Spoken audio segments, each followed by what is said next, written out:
Hello प्यारे बच्चों, कैसे हैं आप सब। तो आज मैं लेकर आया हूं आप लोगों के लिए चैप्टर नंबर 5 का रिवीजन वीडियो, जिसके जरिए आप लोग एकदम शॉर्ट समराइज फॉर्म में इस पूरे चैप्टर को समझ सकते हैं। तो चलिए शुरू करते हैं हमारे आज के इस वीडियो को, जो ऑलरेडी स्टार्ट हो चुकी है। इसके अंदर मैं आप लोगों को पूरे के पूरे चैप्टर के अंदर ऊपर ऊपर से जो कुछ भी पढ़ा था उसका रिवीजन प्रोवाइड करने वाला हूं। यहां पर हमने सबसे पहले शुरुआत कहां से की थी? हमने शुरुआत की थी कोशिका से। आप सभी को पता होगा बेटा कि हमारे शरीर की कार्यात्मक और संरचनात्मक इकाई को हम कोशिका कहते हैं। कोशिका की वजह से ही इस चैप्टर का नाम है जीवन की मौलिक इकाई। हमारे शरीर के अंदर जीवन की मौलिक इकाई आखिर क्या है? कोशिका। कोशिका का विभाजन होता है, कोशिका के अंदर बहुत सारे भाग होते हैं, कोशिका अपने आप में एक जंतु को दूसरे जंतु से अलग बनाकर रखता है। ये सारी चीजें हमने इस पार्ट में पढ़ी थी बेटा। सबसे पहले कोशिका को किसने खोजा था? कोशिका को खोजने का श्रेय जाता है रॉबर्ट हुक ने। 1665 में खोजा था, और वो भी उन्होंने मृत कोशिका की खोज की थी पेड़ की छाल से। उन्होंने इसके लिए अपना खुद का माइक्रोस्कोप बनाया था, जिसकी सहायता से उन्होंने क्या देखा? कोशिका को देखा था। बिल्कुल सही। फिर उसके बाद सजीव जब बनते हैं कोशिकाओं से, तो कोशिकाओं के बारे में जानना भी बहुत जरूरी है। तो कोशिकाओं के बारे में और अधिक जानकारी हासिल करने के लिए बनाए गए ऐसे कुछ यंत्र, जिन्हें कहा जाता है सूक्ष्मदर्शी। इस यंत्र का नाम क्या है बेटा? सूक्ष्मदर्शी। फिलहाल ये जो सूक्ष्मदर्शी है, ये संयुक्त सूक्ष्मदर्शी है, यानी ऐसा सूक्ष्मदर्शी जो अपने आप में दो या दो से ज्यादा लेंसेज से मिलकर बना होता है। इसके बारे में मैंने डिटेल में आपको बताया था, पर मोटी मोटी बातें आप समझ लो कि इसके अंदर दो लेंस यहां लगे हुए, एक नेत्रिका लेंस जो ऊपर होता है बेटा, एक होता है नीचे की तरफ जिसे आप कहते हैं अभिदृश्यक लेंस, जिसको वस्तु की तरफ लगाया जाता है, जिसको आपको देखना है। उसके बाद बाकी सारी डिटेल इंफॉर्मेशन अगर आपको चाहिए तो आपको प्लेलिस्ट से बाकी की सेपरेट सेपरेट वीडियोस देख लेनी चाहिए। पर मोटी मोटी बात, ये एक ऐसा यंत्र है जिससे हम सूक्ष्म वस्तुओं को, सूक्ष्म कणों को, या कह सकते हैं सूक्ष्म क्या बोलते हैं उसको, जीवों को, यस, उनको देखते हैं ऑब्वियसली। तो आज हम आगे अब डिस्कस करेंगे कि किस तरीके से हमने देखा था प्याज की झिल्ली को।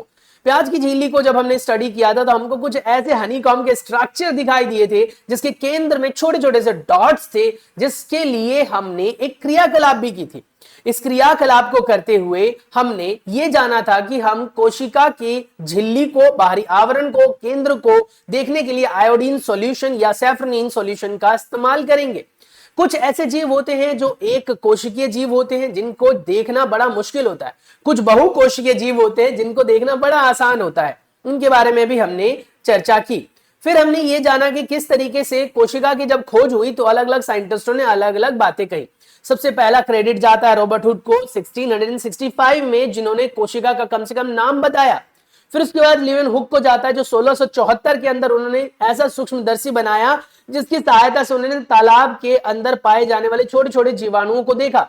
1831 में केंद्रक का पता चला, और उसके बाद पुरकिंजे ने तरल चीव द्रव्यों के बारे में बताया। फिर केंद्रक के बारे में कोशिका का सिद्धांत आया, जिसने स्लीडन तथा स्वान ने कोशिका का सिद्धांत दिया था। उसके बाद विर्चो ने 1855 में कोशिका सिद्धांत को आगे बढ़ाया, और 1940 में फिर इलेक्ट्रॉन जो सूक्ष्मदर्शी था उसको बनाया गया था। इसकी सहायता से फिर हम इलेक्ट्रॉन सूक्ष्मदर्शी की सहायता से कोशिका के अंगों के बारे में हम जान पाए थे। उसके बाद हमने कहा कि हमारे शरीर में विभिन्न प्रकार की कोशिकाएं होती हैं, जिन कोशिकाओं को आप चित्र में देख सकते हैं। सबसे पहले यहां पर चिकनी पेशी कोशिकाएं हैं, जिनका काम होता है हमारे मांसपेशियों को बनाना। रुधिर कोशिकाएं हमारे शरीर के अंदर पोषक पदार्थों को इधर उधर ले जाना, अवशिष्ट पदार्थों को बाहर निकालना। तंत्रिका कोशिका, जिससे कि हमारी सारी इंफॉर्मेशन जो है वो एक शरीर के अंग से दूसरे अंग तक पहुंच सके। अंडाणु, जिसमें आप कह सकते हो ये स्त्रियों के अंदर पाए जाने वाली कोशिका है, जो 1 महीने के अंदर एक ही विकसित होकर बाहर निकलती है, और इसका अगर निषेचन हो पाता है तो बच्चे पैदा हो जाते हैं। अस्थि कोशिका हड्डियां बनाती है। शुक्राणु का काम होता है बेटा कहीं ना कहीं निषेचन में मदद करना, जिससे कि नई संतति पैदा हो। वसा कोशिका हमारे अंदर ऊर्जा को संचित करके रखती है। उसके बाद हमने पढ़ा था कोशिका किससे बनी होती है, इसके संगठक के बारे में। हमने कहा था कि सबसे बाहर वाला हिस्सा जो होता है वो कोशिका झिल्ली होती है, सबसे बीच वाला हिस्सा केंद्रक होता है, और बीच में जो बचा हुआ पार्ट बच गया जो केंद्रक और कोशिका झिल्ली के बीच में होता है, उसे हम कोशिका द्रव्य कहते हैं। ज्यादातर जो कोशिकांग होते हैं बेटा, कोशिका के अंदर पाए जाने वाले अंग, वो सारे के सारे कोशिका द्रव्य में ही पाए जाएंगे, ऑब्वियस सी बात है, और उनका अपना अपना कार्य होता है। जैसे कि आपके घर के अंदर आपके मम्मी पापा अलग कार्य करते हैं, आप अलग कार्य करते हो, ऐसी कोशिका के अंदर पाए जाने वाले कोशिकांग भी अलग अलग कार्य करते हैं। सबसे पहले हम बात करते हैं कोशिका झिल्ली के बारे में। बेटा कोशिका झिल्ली सबसे बाहरी आवरण होता है जिसको हम पारगम्य या फिर वर्णनात्मक पारगम्य झिल्ली भी कहते हैं, क्योंकि इसका मुख्य काम होता है कुछ विशेष प्रकार के पदार्थों को कोशिका के अंदर जाने देना या फिर आप कह सकते हो विशेष अवशिष्ट पदार्थों को कोशिका से बाहर निकालना, इसीलिए इसका नाम है वर्णनात्मक पारगम्य झिल्ली। अब आपके दिमाग में सवाल उठता है कि कार्बन डाइऑक्साइड और ऑक्सीजन का एक्सचेंज कैसे होता है, अन्य खाद्य पदार्थों को हम कोशिका के अंदर कैसे लेकर जाते हैं। इस सारा काम जो है वो पारगम्य झिल्ली का ही होता है। हमने पढ़ा हुआ है कि जिस प्रकार से हम कार्बन डाइऑक्साइड को अपने सांस के थ्रू छोड़ते हैं, वो कार्बन डाइऑक्साइड हमारे शरीर की जो कोशिका के कार्य होते हैं उससे पैदा होता है। जब कोशिका अपने शरीर के लिए ऊर्जा बनाती है बेटा, तो उससे कार्बन डाइऑक्साइड को निर्मोचित करती है और उसको हम शरीर से बाहर निकालते हैं। शरीर से बाहर निकालने के लिए हम प्रक्रिया करते हैं और ये प्रक्रिया कुछ इस प्रकार है जिसे हम कहते हैं विसरण। कौन सी प्रक्रिया बेटा? विसरण की प्रक्रिया। तो इस प्रकार पदार्थ अंदर से बाहर, बाहर से अंदर आ जाते हैं। तो जैसे कि कार्बन डाइऑक्साइड देखा हमने कि कार्बन डाइऑक्साइड जो है वो वेस्ट होता है, वो शरीर से बाहर निकलेगा और ऑक्सीजन अंदर जाना होगा। इस प्रोसेस को हम कहते हैं बेटा अपने आप में परासरण। परासरण को इंग्लिश में कहा जाता है ऑस्मोसिस। ऑस्मोसिस हर एक उस चीज में होने वाला होता है जहां पर उसकी बाहरी परत में छेद पाए जाते हैं। अब सवाल उठता है कि ऑस्मोसिस की प्रक्रिया के अंदर कौन सी चीज फूलेगी, कौन सी चीज सिकुड़ेगी। तो हमने पढ़ा था कि अगर बाहर का कॉन्सेंट्रेशन, बाहर की सांद्रता अगर ज्यादा है तो चीजें जो है वो, जैसे मान लो पानी की मात्रा कहूं मैं, तो हमने पढ़ा था कि किशमिश को अगर नमकीन पानी में डाला जाए तो वो सिकुड़ जाएगा, छोटा हो जाएगा, क्योंकि बाहर की सांद्रता ज्यादा है। और पानी हमेशा ही याद रखना कम सांद्रता से ज्यादा सांद्रता की तरफ जाता है। तो ये याद रखने वाली चीज है, कम सांद्रता से ज्यादा सांद्रता की तरफ जाएगी। तो इसके आधार पर हमने 3 प्रकार के विलयन के बारे में पढ़ा था। पहला था आपके पास बेटा अल्प परासरण। अल्प परासरण का मतलब हो गया कि अल्प मतलब क्या हो गया? थोड़ा सा, कम, है ना। अल्प परासरण दावी विलयन, जिसमें बाहर का जो है वो कह सकते हो इसमें फूलेगा। अल्प परासरण वाले में क्या होगा? फूलेगा। जल जो है परासरण द्वारा अंदर की तरफ जाएगा, तो अंदर की जो पदार्थ के अंदर का कंसंट्रेशन होगा बेटा वो कम होगा, इसलिए चीजें फूलेंगी। अल्प परासरण में फूलती है चीजें। और अधिक परासरण में या फिर अति परासरण में आप कह सकते हो चीजें सिकुड़ेंगी। अल्प परासरण में फूलेंगी, अधिक परासरण में, अति परासरण में बेटा सिकुड़ेंगी। अल्प परासरण में अंदर का कंसंट्रेशन यानी कि उसके अंदर की जो सांद्रता होती है वो कम होती है और चीजें यानी पानी मुख्य रूप से बाहर से अंदर की तरफ आती है। और जो समपराश्रयी होती है बेटा, समपराश्रयी वाले में क्या होता है? बराबर होता है, बाहर और अंदर का जो है वो कंसंट्रेशन सेम होता है। ये हमने पढ़ा था। उसके बाद हमने पढ़ा था कि किस तरीके से एक्सपेरिमेंट के जरिए हम प्रूव भी कर सकते हैं। फिर कोशिका भित्ति के बारे में हमने जाना कि कोशिका भित्ति हमारे शरीर में नहीं होता, ये सिर्फ पौधों के अंदर और कुछ विशेष प्रकार के जीवाणुओं में पाए जाते हैं जो उनके अंदर सुरक्षा देने का कार्य करते हैं। हमारे शरीर में सुरक्षा देने के लिए ये चीज नहीं होती है, ये याद रखने वाली चीज थी।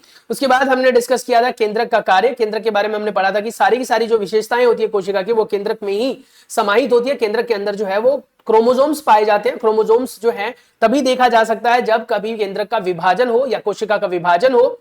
और क्रोमोसोम्स के अंदर पाए जाते हैं DNA, deoxy ribonucleic acid. DNA के क्रियात्मक इकाई को हम जीन्स कहते हैं, जो कि मम्मी पापा की प्रॉपर्टी को, इनहेरिटेंस की प्रॉपर्टी को अगले संतति तक पहुंचाते हैं। यानी आपके अंदर जो प्रॉपर्टी आई है वो मम्मी पापा से, वो कहीं ना कहीं डीएनए की वजह से आई है, जीन्स की वजह से आई है।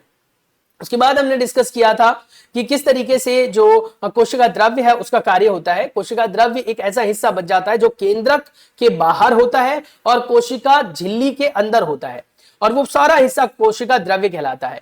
कोशिका द्रव्य और केंद्रक के आधार पर हमने 2 प्रकार की कोशिकाओं के बारे में बात की बेटा, प्रोकैरियोटिक, यूकैरियोटिक। मैंने बताया था इसकी परिभाषा आपको पूछने के लिए आ सकता है बेटा, और या फिर बेटा इसके आधार पर आपसे जो है वो डिफरेंस पूछा जाता है। प्रोकैरियोटिक और यूकैरियोटिक के बीच में हमने डिफरेंस पढ़ा था कि प्रोकैरियोटिक सेल्स जो होते हैं वो साइज में छोटे होते हैं, यूकैरियोटिक सेल्स बड़े होते हैं बेटा।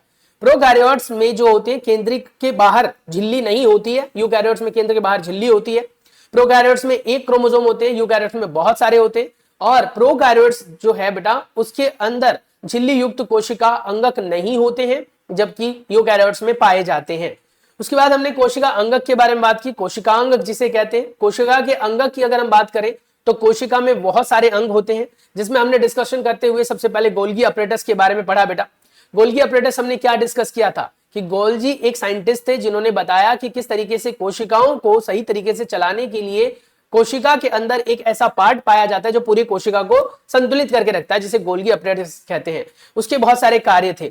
उससे पहले हमने डिस्कस किया था अंतर्द्रव्यी जालिका के रूप में। अंतर्द्रव्यी जालिका जो है वो प्रोटीन, लिपिड्स और फैट यानी वसा बनाने का कार्य करते हैं बेटा। अंतर जाली जो होते हैं बेटा उसको दो क्लासेस में बांटा गया है, रफ और स्मूथ। रफ वाला जो होता है वो प्रोटीन बनाता है, स्मूथ वाला जो होता है वो वसा और लिपिड्स बनाते हैं। और इतना ही नहीं बेटा, ये कुछ विशेष प्रकार के एंजाइम बनाने का कार्य भी करते हैं। गोल्गी अपरेटस की बात करें तो गोल्गी अपरेटस ने क्या कार्य करना शुरू किया था? हमने कहा था कि इनका काम होता है पैकेजिंग करना, संग्रहित करना, ट्रांसपोर्ट करना, लाइसोसोम्स को इंफॉर्मेशन देना और साथ ही ईआर की मदद से विशेष प्रकार के एंजाइम्स बनाना। ये सारे काम गोल्गी अपरेटस के होते हैं। लाइसोसोम्स के बारे में जब हमने पढ़ा तो हमने पढ़ा कि लाइसोसोम्स एक ऐसा पार्ट होता है कोशिका का जिसके अंदर कुछ विशेष प्रकार के डाइजेस्टिव एंजाइम्स होते, पावरफुल एंजाइम्स होते बेटा, बहुत पावरफुल, शक्तिशाली आप कह सकते हैं, द्रव्य पाया जाता है। जब कोई कोशिका नहीं सुधरती, कोशिका के अंदर बहुत सारी इंपरफेक्शंस आ जाती हैं, कोशिका सही नहीं हो पाती है, तो उसको पूरी तरीके से अंदर तक खत्म करने के लिए लाइसोसोम्स फट जाते हैं।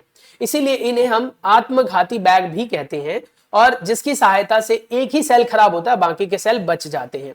लाइसोसोम्स के अंदर जो एंजाइम होता है उसको बनाने का काम ईआर का होता है, और जिसके लिए कमांड कौन देता है? Golgi apparatus. फिर हमने पढ़ा था माइटोकॉन्ड्रिया के बारे में। माइटोकॉन्ड्रिया एक ऐसा कंपोनेंट होता है बेटा जो power house of the cell कहलाता है। इसका खुद का अपना क्रोमोसोम्स होता है और ये ऊर्जा देने का कार्य करता है। किसको बेटा? कोशिकाओं को। और ये जो ऊर्जा देता है उसकी जो इकाई है वो है एटीपी, एडेनोसिन ट्राइफॉस्फेट, जो एडीपी की मदद से बनता है। और ये जो एडीपी और एटीपी है, आपने सुना बेटा, वो फास्फोरस के कंपाउंड होते हैं। उसके बाद इसका खुद का अपना डीएनए होता है और खुद का अपना राइबोसोम होता है। इसके खुद के राइबोसोम होने की वजह से ये कुछ हद तक अपने प्रोटीन खुद भी बना लेता है। प्लास्टिड्स की बात करें तो ये हमारे शरीर में नहीं पाए जाते हैं, सिर्फ पेड़ पौधों में पाए जाते हैं। प्लास्टिड्स को दो लेवल में डिवाइड किया हमने, क्रोमोप्लास्ट और बेटा ल्यूकोप्लास्ट में। क्रोमोप्लास्ट के अंदर कलर होते हैं जो कि बहुत सारे टाइप के हो सकते हैं। अगर ग्रीन कलर के हैं जिनके अंदर क्लोरोप्लास्ट पाया गया है, तो मतलब क्लोरोफिल पाया जाता है, तो उसे हम क्लोरोप्लास्ट कह देते हैं। उसका कलर ग्रीन होता है क्लोरोफिल की वजह से, जो फोटोसिंथेसिस में मदद करता है। क्रोमोप्लास्ट जो होते हैं वो अलग अलग कलर के हो सकते हैं, जो पत्तियों के कलर और फूलों के कलर के लिए रिस्पॉन्सिबल होते हैं।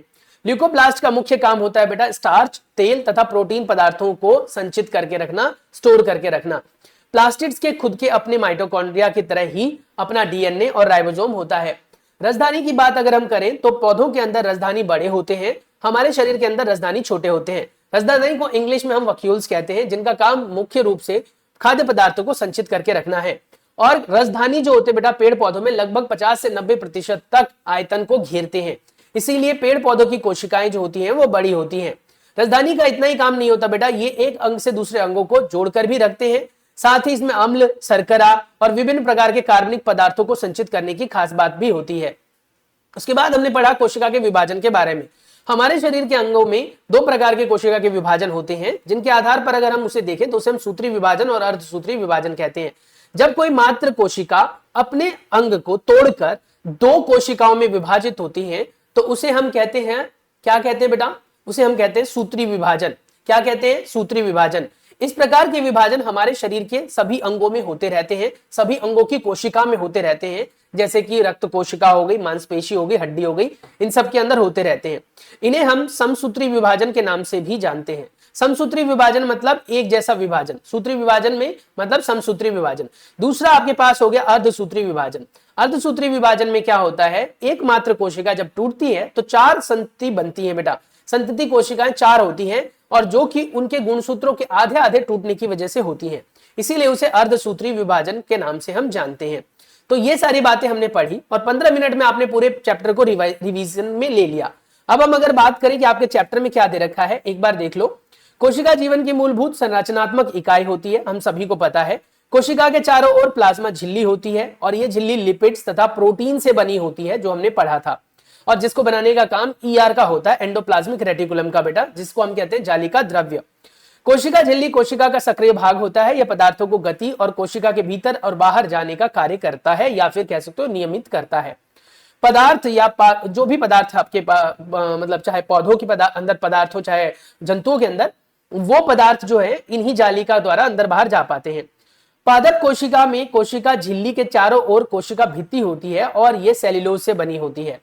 पादप की कोशिका स्थित कोशिका भित्ति फंजाई और बैक्टीरिया अल्प पराशरनदाबी घोल में बिना फटे जीवित रहने वाले होते हैं, रह सकते हैं, क्योंकि अगर उनको पानी में डालेंगे तो वो फटेगा नहीं, क्योंकि उनके ऊपर क्या पाया गया है बेटा, कोशिका भित्ति, जो उसको सुरक्षा करते हैं। यूकैरियोट में केंद्रक पाए जाते हैं और केंद्र के बाहर झिल्ली भी होती है, जबकि प्रोकैरियोट में ऐसा नहीं होता। ईआर अंतर कोशिका परिवहन में मदद करते हैं, साथ ही प्रोटीन और वसा बनाते हैं। गोल्जी उपकरण जो होते हैं झिल्ली युक्त पुट्टिका का स्तंभ होते हैं, यह कोशिका में बने पदार्थों का संचलन, रूपांतरण और पैकेजिंग करने का कार्य करते हैं। अधिकांश पादप कोशिकाओं में झिल्ली युक्त अंगक जैसे प्लास्टिड्स होते हैं। अधिकांश में मतलब सभी में शायद ना भी हो। दो प्रकार के होते हैं, क्रोमोप्लास्ट और ल्यूकोप्लास्ट, जिसके बारे में हमने अभी रिसेंटली डिस्कस किया। क्रोमोप्लास्ट जिसमें क्लोरोफिल पाया जाता है उसे हम क्लोरोप्लास्ट कहते हैं, ये प्रकाश संश्लेषण की प्रक्रिया में मदद करते हैं। ल्यूकोप्लास्ट प्राथमिक कार्य संचय करना होता है, जो स्टार्च, तेल या फिर खाद्य पदार्थों को संग्रहित करके रखता है। अधिकांश परिपक्व जो पादप कोशिकाएं होते हैं उसमें बड़ी केंद्रिका राजधानी होती है, जो लगभग 50 से लेकर 90% तक आयतन में होती है। यह कोशिका की स्फीति बनाए रखने में मदद करते हैं और साथ ही अवशिष्ट पदार्थों सहित महत्वपूर्ण पदार्थों को संचयित भी करते हैं। प्रोकैरियोटिक कोशिकाओं में कोई भी झिल्ली युक्त अंगक नहीं पाए जाते। उनके क्रोमोसोम्स के स्थान पर न्यूक्लिक अम्ल होते हैं और उनके केवल छोटे छोटे राइबोसोम्स अंगक होते हैं, कोई डीएनए वगैरह नहीं होते हैं। जीवधारियों में कायिक वृद्धि हेतु कोशिका विभाजित होती है और जिसको हमने समसूत्री और अर्धसूत्री के आधार पर जाना हुआ है। अब ये जो प्रश्न आप लोगों के अभ्यास के बच गए हैं, इसको मैं अगली वीडियो में कवर कराऊंगा। उम्मीद करता हूं कि ये जो वीडियो आप लोगों के लिए लाया था इससे आपको काफी हद तक रिवीजन मिली होगी। अगर कोई भी डाउट है, क्वेरी है, तो आप अपने प्लेलिस्ट से जाकर डिटेल में वीडियो को चेकआउट कर सकते हैं। फिर भी अगर आपको स्पीड ज्यादा तेज लगी है तो आप इसको स्लो करके चेकआउट कर सकते हैं। बाकी मिलता हूं मैं आप लोगों से अगली वीडियो में, तब तक के लिए अपना बहुत सारा ख्याल रखिए। Stay tuned, take care, bye bye. कोई भी मैंने स्पीड को 2x और 3x और 1.2x नहीं बोला हुआ है, मैंने ये तेज बोलकर ही वीडियो बनाई हुई है। तो इसीलिए बेटा अगर जल्दबाजी में ज्यादा समझ में ना आ रहा हो तो शॉर्ट वीडियोस भी आप देख सकते हो, जो 30 मिनट्स की मैंने आप लोगों के लिए ऑलरेडी अपलोड की हुई है। चलिए मिलते हैं नेक्स्ट वीडियो में, तब तक के लिए stay tuned, take care, bye bye.